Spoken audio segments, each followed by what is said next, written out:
man šī taustiņa. Kā viņus par bija jālieto.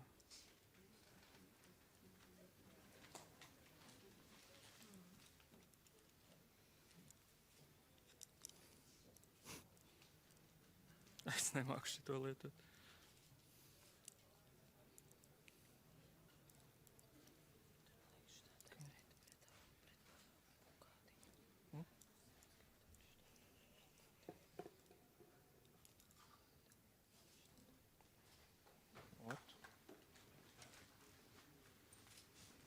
Jā, paldies.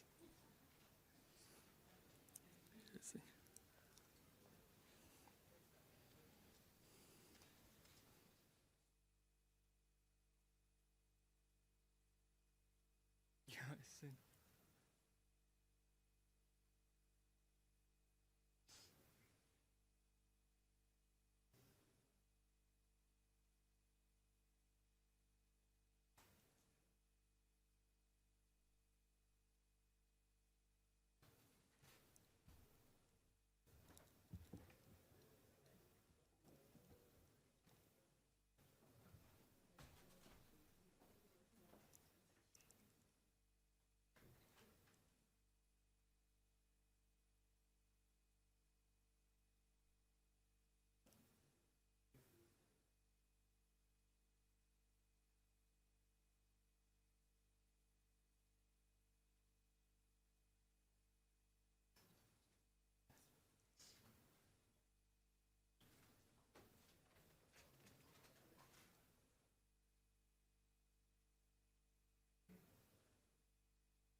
Godātie.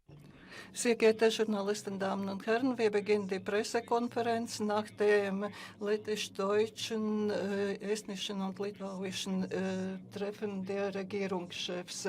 Zunächst Statements und dann Möglichkeit, Fragen zu stellen. Sprachenregelung Deutsch, Lettisch, Englisch mit simultaner Übersetzung. Ich bitte jetzt lettische Ministerpräsidentin. Ingrid and dear Olaf, Liebe Kaya, liebe you're very welcome here today in Latvia, in Riga, and as you may see, our press interest and your press interest is very high. I will follow in Latvian from here.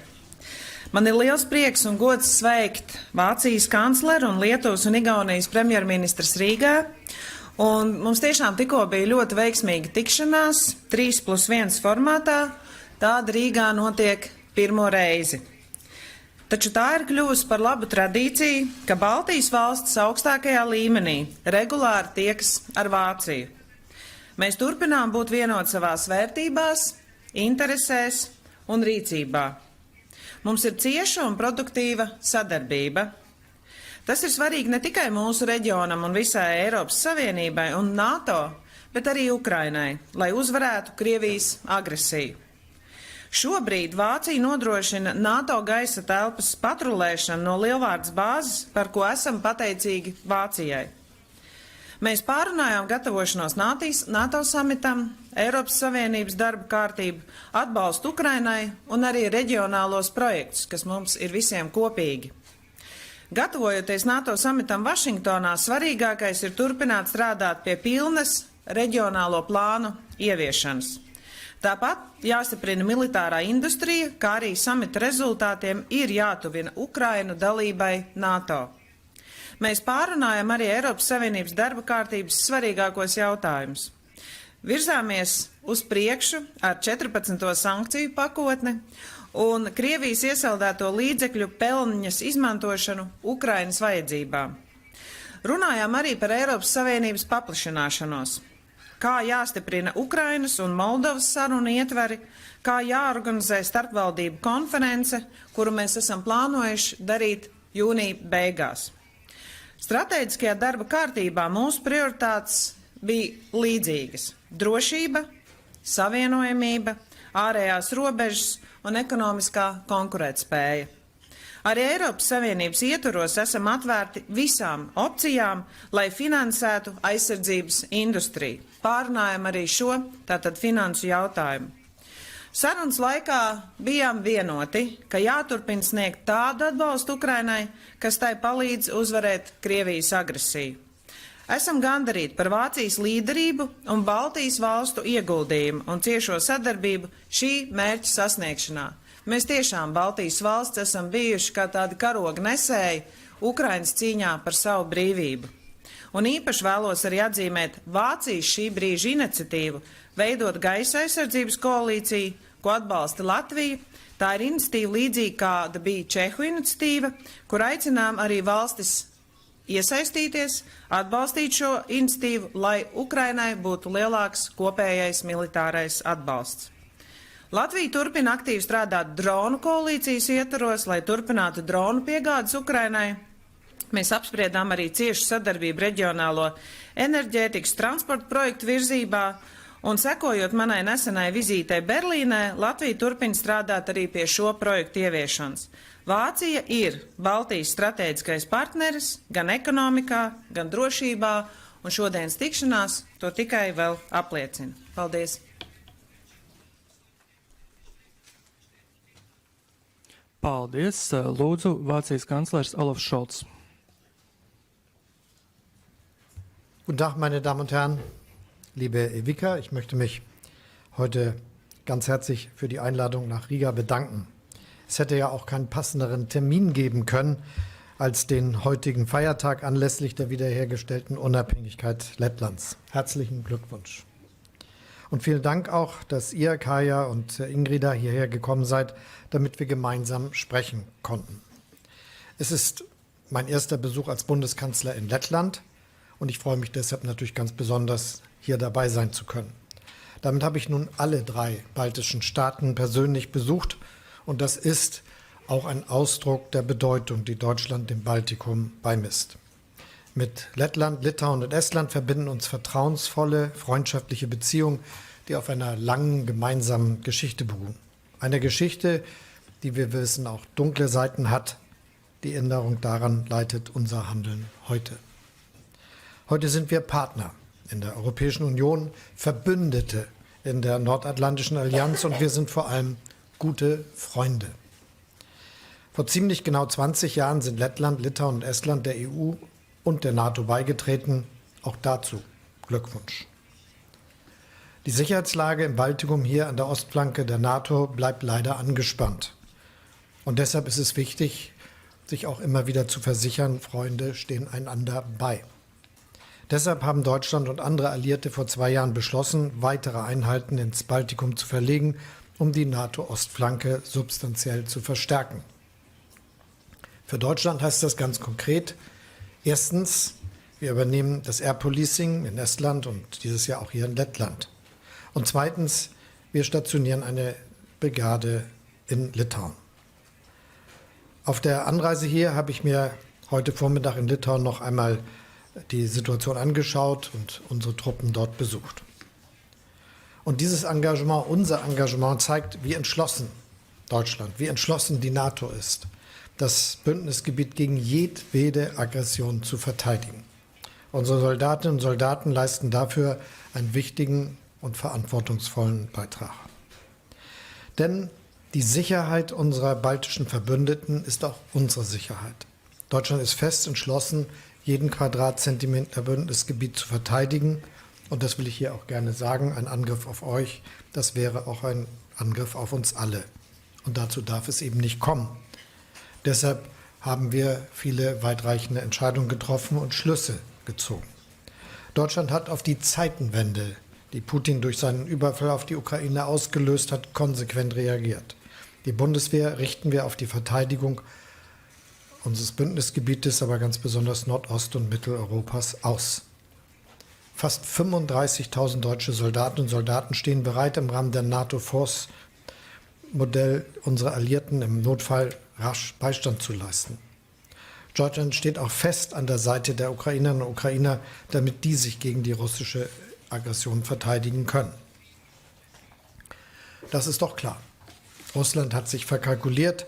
Statt Europa zu spalten und die NATO zu schwächen, hat dieser völkerrechtswidrige Krieg Russlands unsere Einheit und Einigkeit gestärkt. Deutschland, Lettland, Litauen und Estland sind entschlossen, die Unterstützung der Ukraine auszuweiten, zum Beispiel auch durch erhöhten Sanktionsdruck gegen Russland und durch weitere Vorkehrungen, damit Sanktionen nicht umgangen werden können.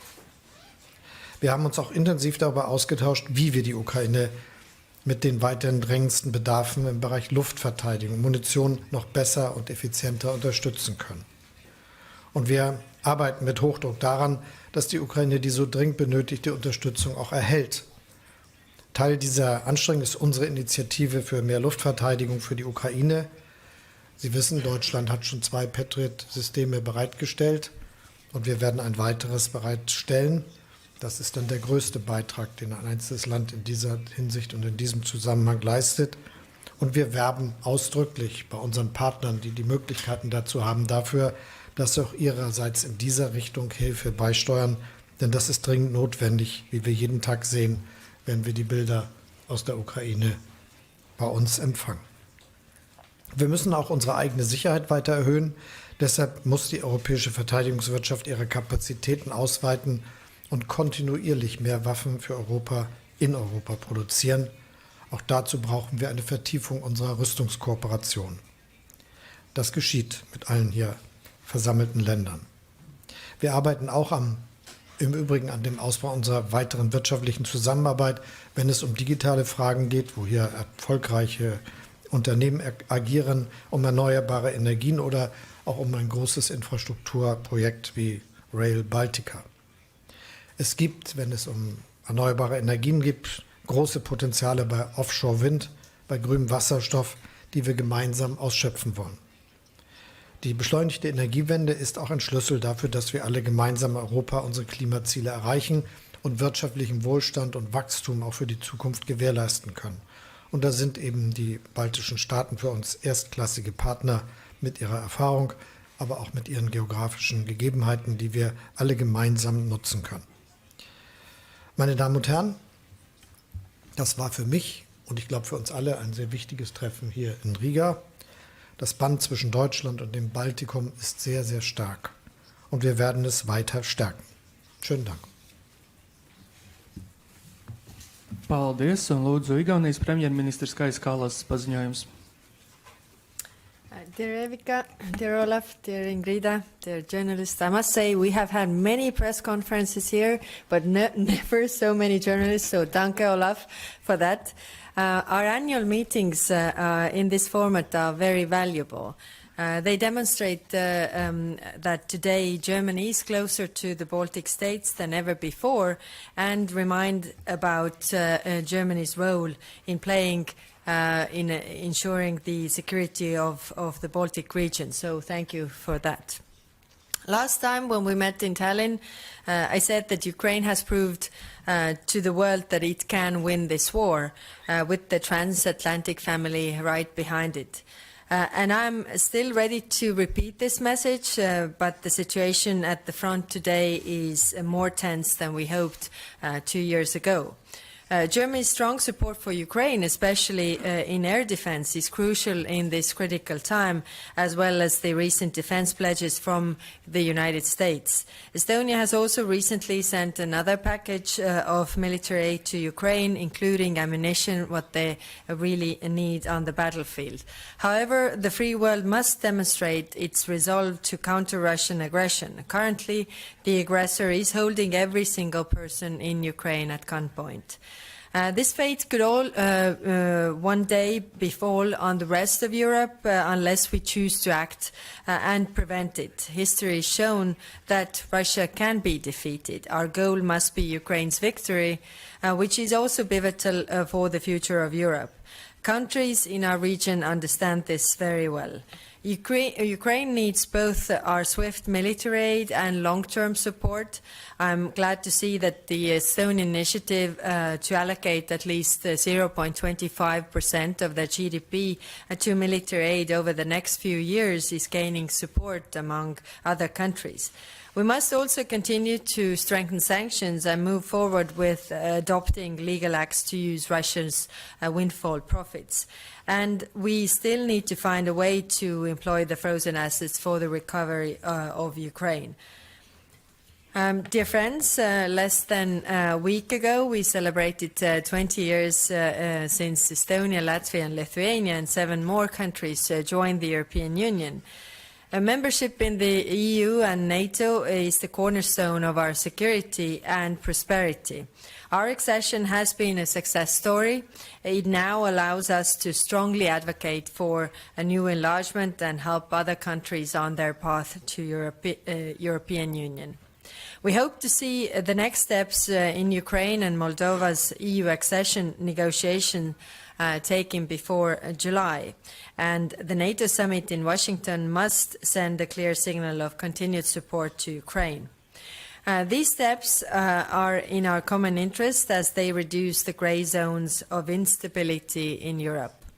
We must also strengthen European defence readiness and boost our own defence industry. Russia is prepared for a long confrontation, and so must we. For that, we need to increase our defence budgets. Estonia is now spending more than 3.2% of our GDP on defence. We must also look for quick solutions to do more together at the EU level. And I'm glad to say that last week Estonian government supported my proposal to create a 50 million euros defence industry fund, which would accelerate the high-tech development of this sector. I hope that this will become a good example for others to follow and that the intensifying cooperation between Estonian and German defence companies will also benefit from this initiative. We are all well aware of the shadow war that Russia is waging against our societies, and I'm pleased to see that as NATO allies we are collectively expressing our concerns about these harmful actions and are prepared to address them together. We need to make it clear to Kremlin that we are aware of their methods, we will expose them, and the Russian tactics will have consequences. Together, we are stronger, military, economically, and in our efforts to counter destabilizing activities. Thank you. Paldies, un lūdzu Lietuvas premjerministrs Ingrīdas Šimenītes paziņojums. Dear colleagues, I will join my colleagues first in thanking Evika for convening us here today because, as it was already mentioned, we are friends and allies, and it's always important to exchange views on different issues, but it's even more so in the face of continued Russia's aggression against Ukraine. Russia's aggression against Ukraine started 10 years ago, and its most acute and brutal phase, Russia's full-scale invasion of Ukraine, has entered the third year. Ukraine's victory is crucial not just for Ukraine, but for the whole of Europe and for protecting rule-based international world order. Because we know that Russia's goal and unjustified imperial ambitions go far beyond Ukraine's border. I must reiterate once again that the security of the Baltic states directly depends on Ukraine's victory. Therefore, we appreciate all the efforts of our friends and allies for supporting Ukraine as long as it takes, as much as Ukraine needs. And we greatly appreciate Germany's support for Ukraine, especially the recent decisions on air defense and the initiative for other countries to join, that is open for other countries to join. And definitely all our countries will be joining all the good efforts of our friends to support Ukraine as much as we can. And your Atlantic community should face the fact that Russia is set on a path for a long-term confrontation with NATO and the whole democratic world. So we must constrain, counter, and contest it. The membership of Sweden and Finland in NATO significantly strengthened the alliance and enhance security in our region. However, more political will is still needed for the full implementation of regional defense plans. The Baltic countries, alongside Poland, set an example when it comes to defense investments by spending significantly much above 2% of GDP. And here again, Germany reaching the 2% benchmark this year is an important example for other NATO member states to follow suit.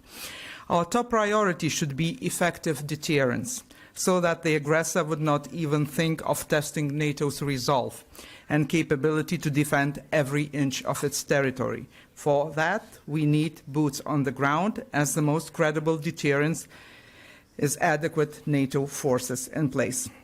Therefore, I would like to thank Germany and Chancellor Olaf Scholz personally for continuous contribution to security of Lithuania and the region, and of course for the decision to deploy the German brigade in Lithuania.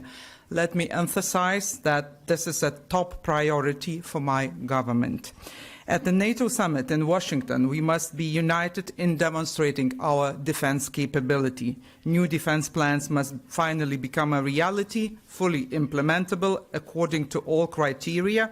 We must agree on setting the 2% of GDP as a bottom line defense spending, promotion of our defense industry, reorientation towards a different economy, and enhanced partnerships with the Indo-Pacific region. We must continue our pressure on Russia, strengthen its international isolation, and consistently tighten sanctions against Russia and its accomplice Belarus, as well as the arms supplier Iran. We cannot allow any relaxation of sanctions, whatever pretext the aggressors or their alliance may come up with. It is necessary to mobilize efforts in our region, the EU, and globally to prevent circumvention of sanctions, which is still too easy and too widespread. We also discussed Russia's intensifying campaign of malign activities against NATO countries and on allied territory, including sabotage, acts of violence, cyber and electronic interference, disinformation campaigns, and other hybrid operations. We must constrain them, including by imposing EU sanctions on those responsible for those operations. Finally, when it comes to the EU, the most urgent issue is, of course, enlargement. EU membership negotiations with Ukraine and Moldova, chapter by chapter, must begin as soon as possible. We must act on our promise with no further hesitation. We owe it to the people of Ukraine and Moldova, and this is an issue of EU's credibility. It is also in our own interest to expand the area of freedom, democracy and security by accepting the countries that strive for and deserve the EU membership. Let me stop here and finish by thanking my colleagues for the fruitful conversation we had today and look for future discussions. Thank you. Godātie žurnālisti, tagad ir iespēja jautājumiem. Atgādinu, ka preses konferences valodas ir latviešu, vācu un angļu, un tāpat arī liels lūgums precizēt amatpersonas, kurām jautājums ir adresēts, un tāpat arī lūgums pieturēties pie principa viens jautājums. Lūdzu, kā pirmā jautājumu uzdod Ina Strazdiņa no Latvijas televīzijas. Labdien, paldies, Ina Strazdiņa, Latvijas televīzija. Mans jautājums Šolca kungam. Jūs jau minējāt, ka Vācija atbalsta Ukrainu, mēs arī visi to zinām, un arī jūs esat, ja nemaldos, otrie savu atbalstu ziņā arī Eiropā, un arī Amerikas Savienotās valstis nesen nosūtīja būtisku atbalstu Ukrainai, bet tomēr tas, ko mēs redzam frontē, mēs redzam, ka šis karš ir ļoti nevienlīdzīgs, un šobrīd arī Ukrainā ir mani kolēģi no Latvijas televīzijas, un viņi redz savām acīm, ka Ukraiņu karavīri taupa munīciju, lai varētu stāties pretiniekam pretī, ka tas ir iespējams. Un mans jautājums jums ir, kā jūs redzat, kādam lūzumam būtu jānotiek Eiropas politiķu, varbūt pat iespējams domāšanā vai politikā, lai šis atbalsts Ukrainai būtu tāds, ka tas būtu tiešām tāds lūzuma brīdis, ka Ukraiņi varētu šajā karā uzvarēt. Es domāju par militāro atbalstu. Un es zinu, ka jūs esat nogurs no šī jautājuma, bet kam būtu jānotiek, lai jūs pieņemtu lēmumu sūtīt tālās darbības raķetes uz Ukrainu? Es šeit domāju Taurus. Paldies. Schönen Dank für Ihre Fragen. Also zuallererst, Deutschland ist in der Tat der größte Unterstützer der Ukraine in Europa. Wir haben bereits Waffen geliefert oder Waffenlieferungen zugesagt im Umfang von 28 Milliarden Euro. Das ist der allergrößte Betrag mit großem Abstand zu allen anderen. Auch für dieses Jahr gilt das, wo die deutschen Waffenlieferungen und Finanzmittel, die wir im Bundeshaushalt abgesichert haben, einen Betrag von oberhalb von 7 Milliarden alleine für dieses Jahr ausmachen. Das ist auch sehr viel Geld. Und natürlich auch ein Hinweis darauf, dass wir alle gemeinsam etwas tun müssen, damit wir genügend Unterstützung gewährleisten können. Wir haben deshalb insbesondere die Munitionsproduktion ausgeweitet und sind dabei, in Deutschland überall sonst zu unterstützen, dass es auch weitere Kapazitätsausweitungen gibt. Wir unterstützen die auch hier schon erwähnte tschechische Initiative, übrigens auch parallel mit eigenen Aktivitäten, um auch außerhalb Europas entsprechend Waffen, Artillerie und Munition zu beschaffen.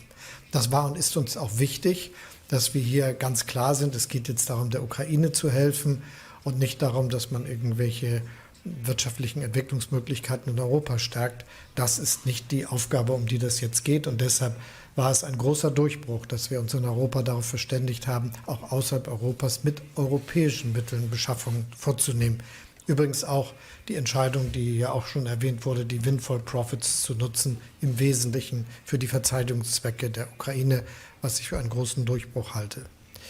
Wir haben uns entschieden, mehrfach jetzt, dass wir zur Luftverteidigung sehr große Beiträge leisten. Sie wissen, dass es den Flakpanzer Gepard gibt, von dem wir immer mehr liefern, wo wir sie auftreiben können, manchmal in aller Welt, und dafür sorgen, dass sie in gutem Zustand dort genutzt werden können. Wir haben die Munitionsproduktion für dieses Gerät auch neu initiiert, sodass wir nicht nur auf Bestände zurückgreifen müssen, sondern es eine neue laufende Produktion gibt, die dazu dient, der Ukraine die notwendige Hilfe zu gewährleisten. Das Gleiche gilt für IRIS-T, ein sehr erfolgreiches System, das überall geschätzt wird und auch überall jetzt neue Beschaffungen auslöst, wegen seiner hohen Effizienz, die sich auch gerade in dieser Auseinandersetzung zeigt. Und natürlich haben wir dann auch entschieden, Patriot-Systeme zur Luftverteidigung zu liefern. Das ist für jede einzelne Entscheidung schwierig gewesen, weil die natürlich nicht in großer Zahl zur Verfügung stellen und Nachproduktion nicht einfach möglich ist, sondern sich irgendwie über die nächsten Jahre erstreckt. Trotzdem haben wir jetzt nochmal entschieden, ein weiteres System zu liefern. Und das ist das, was ich bereits gesagt habe, ein weiteres Patriot-System, das dazu beitragen soll, dass erstens die Luftverteidigung besser gelingt. Sie haben berichtet über Ihre Kollegen in der Ukraine, die die Zerstörung beschreiben, und deshalb ist das so zentral. Aber für uns ist das auch eine Initiative, die wir ergriffen haben, damit andere da mitmachen. Das ist jetzt der größte Einzelbeitrag, was Patriot-Systeme betrifft, alle drei zusammen. Und wir haben auch dafür sichergestellt, dass es bald in Europa eine neue Produktion von den Raketen, die dazu notwendig sind, geben wird, die in Deutschland stattfinden wird, damit auch der ausreichende Nachschub dafür gewährleistet ist. Auch das eine wichtige Entscheidung, die alle in das Gesamtsystem gehört. Vor diesem Hintergrund war es für uns auch immer wichtig, dass wir trotz dieses überragenden Beitrages in Europa und des zweitgrößten Unterstützungsbeitrages in aller Welt auch entscheiden bei einzelnen Waffensystemen, ob die gewissermaßen mehr Kontrolle brauchen oder weniger. Und wenn man selber eigene Kontrolle darüber ausüben muss, ist das etwas, was für uns dann nicht in Betracht kommt. Ich glaube aber, dass der Beitrag doch sehr ansehnlich ist und es deshalb wichtig ist zu wissen, seine Größe spricht für sich. Paldies. Lūdzu, otrs jautājums Andrēs Rinke no Reuters. Eine Frage, die sowohl an den Kanzler als auch an die Ministerpräsidentin geht. Haben Sie auch über die russischen Ankündigungen von neuen Manövern mit taktischen Atomwaffen gesprochen? Fürchten Sie eine Eskalation? Moskau hat gleichzeitig gedroht, britische Ziele auch außerhalb der Ukraine anzugreifen. Also wie besorgt sind Sie über eine weitere Eskalation? Und in diesem Zusammenhang, Herr Bundeskanzler, Sie sind vom litauischen Präsidenten heute Morgen gebeten worden, aufgefordert worden, doch bitte den Aufbau der Brigade zu beschleunigen. Das müsse schneller gehen, als es bisher vorgesehen ist. Haben Sie da Zusagen gemacht, dass es vor 2027 fertig sein kann, und von der litauischen Seite Zusagen bekommen über die Infrastrukturausgaben, die das Land selber beisteuern will? Dankeschön.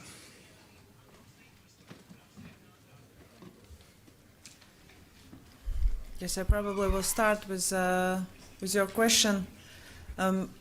Russia is trying to threaten all of us. So it has been always the same way. It doesn't change.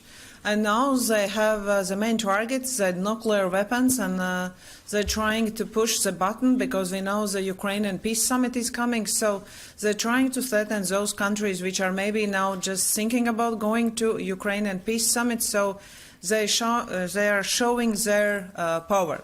But as you may see from this today's our discussion, we know that not just we have to work with the NATO, but we have to strengthen European Union's military abilities. And Chancellor already mentioned that it is very important, as well as Baltic prime ministers has said, that countries reach more of their capabilities in military industry, as well as to protect themselves. So it means we have to reach at least 2% of NATO countries, how much they spend to their military. Latvia is now spending 3.15% for our military capabilities, and we just are focusing on those issues. We see how we have to be aware that Russia is not being silent. So those announcements and are publicly trying to influence us. Therefore, meetings as this today just means we have to stay together. We have to be strong together, not just within EU, which we believe we are very united in decisions helping Ukraine, but as well within NATO. And therefore, if more and more countries will really understand what a threat really comes from Russia, the more opportunities are for Ukraine to win this war.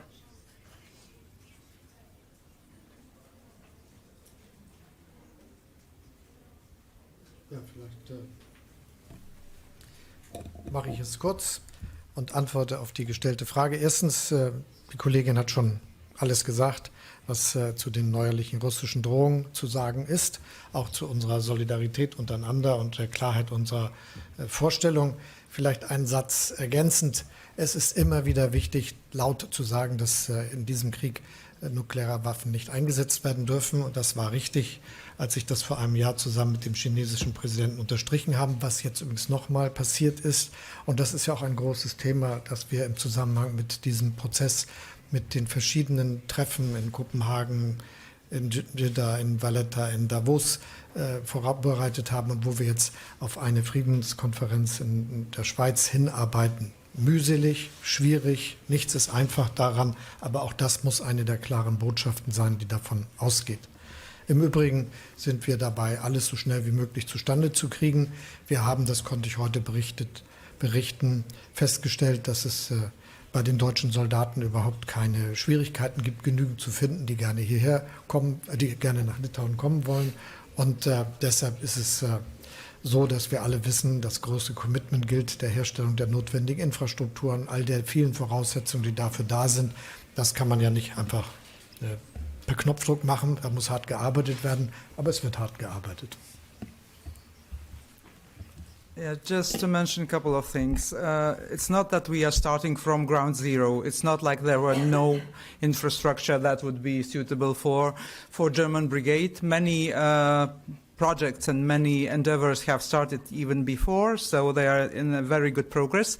Of course, with the decision of German government, there are more issues that we need to take account, mainly civic infrastructure, but I think our ministries of defense are on a very good track of finalizing this agreement, and we will be able to sign the relative documents and ratify the documents related to status of German Brigade Lithuania in the parliament this fall. So this is a top priority for my government. We are progressing in a very high speed, and I have no doubt that we will make it a story of success. If I may, on the nuclear threats, then Russia has threatened with nuclear arms before, and so far these have been only threats. Can we tell for certain that he's not going to use them? No, we can't, because they have done all sorts of crazy things before. But we must understand why they are making these threats, to make us refrain from the decisions that we would otherwise make. So I think we shouldn't give in to that. Thank you. Paldies, un šīs preses konferences noslēdzošais jautājums Grete Pauluste no Delfi, Estonija, lūdzu.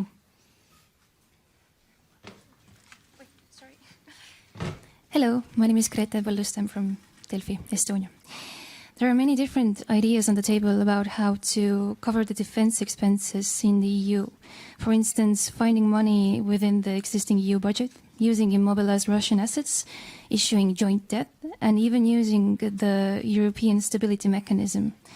I would like to ask all of the leaders standing in front of us, perhaps starting from Mr. Scholz, which one of these approaches would you prefer to see being used to cover the upcoming expenses on defense, and why?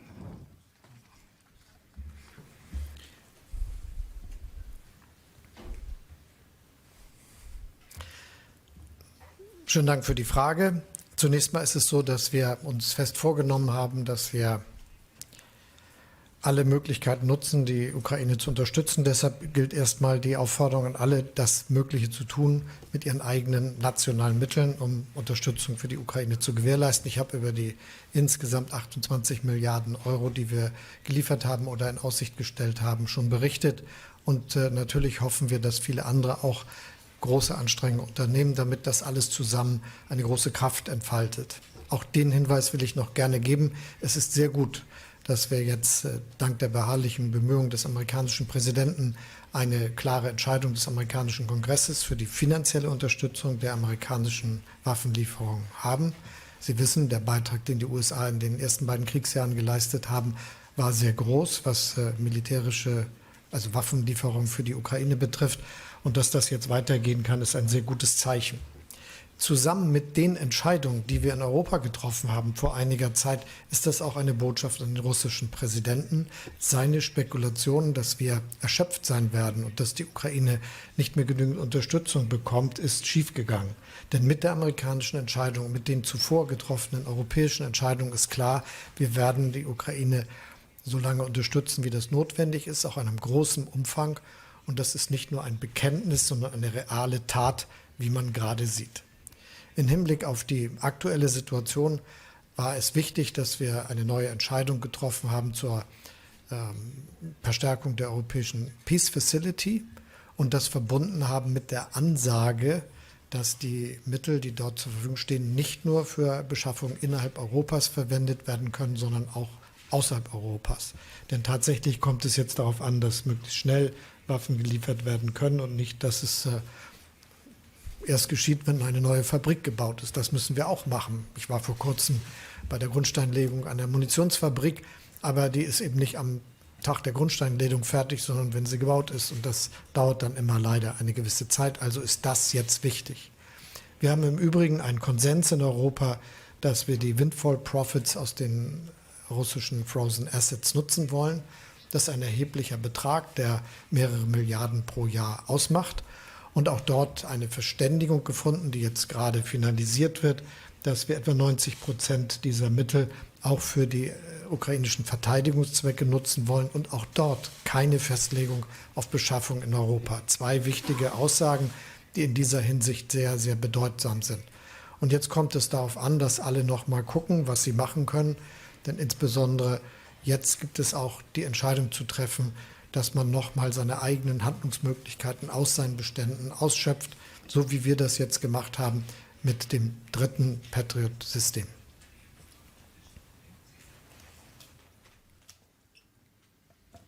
Es domāju, ka kanclers jau atbildēja pārsvarā uz tām iespējām, kuras mums šobrīd ir, kā mēs varam palīdzēt Ukrainai. Bet skaidrs, ka tādas iniciatīvas kā Eiropas Investīcija bankas finansējuma piesaiste, kas piesaistītu vairāk arī privātos līdzekļus mūsu militārai industrijai, ir ārkārtīgi svarīgi stiprināt tātad ne tikai atbalstu Ukrainai, kas šobrīd ir tā pirmā prioritāte, bet mums ir, protams, jāstiprina arī Eiropas kopējā drošības telpa un jāstiprina pašiem sevi, jo Latvija un es ticu arī Baltijas valsts ir diezgan daudz no savas militārās iespējas pāri savām iespējām, jo gandrīz tā varētu teikt atdevušas Ukrainai, un ir skaidrs, ka mums ir jādomā, kā mēs varam piepildīt atpakaļ tās noliktavas un stiprināt paši sevi un kopumā Eiropā pacelt citā līmenī mūsu aizsardzības spējas. Tāpēc Eiropas komisijai jūnijā ir jāatnāk arī ar saviem priekšlikumiem vēl papildus tam, kas ir mūsu vairāku valstu parakstītā vēstule par Eiropas Investīciju banku, un mums ir jāmeklē arī citi papildus finansējuma risinājumi, jo ar to, kas ir šobrīd, ir skaidrs, ka nav gana pietiekoši, neskatoties uz to, cik daudz mēs katrs darām un palīdzam Ukrainai.